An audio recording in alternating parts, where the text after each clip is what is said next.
सारा कैमरा मेरे तरफ फोकस था। इसके लिए सारी पब्लिक का सशक्त नमन करते हैं, 100 बार पैर छू के आशीर्वाद। आइए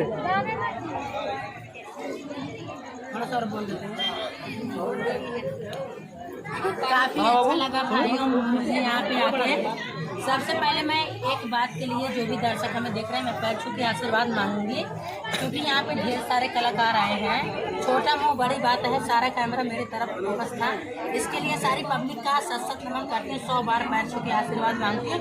ये आज आप लोग का देन है कि सारे कैमरा मेरे तरफ फोकस किए हैं। यहाँ से लेकर वहाँ तक जहाँ जहाँ मैं घूमी हूँ, मैं जान बचा के इधर खड़ा रहती हूँ। बहुत ढेर सारे कैमरे मेरे ऊपर फोकस हुए, तो पब्लिक का देन है। पब्लिक के चरणों में सर झुका के नमस्ते करती हूँ, और गलती हुई बोलने में तो माफ कर देना। हमारी ऑडियंस आपकी नाम जानने की बहुत देर से वेट कर रही है। आप नाम प्लीज बता दीजिए अच्छे से। रंजना यादव। जी जी। और चैनल का नाम है रंजना यादव 555, क्योंकि फेस से सभी लोग जानते और हैं। दूसरा चैनल है रंजना जौनपुरिया, और तीसरा चैनल गीता यादव यूपी बास है। जी जी।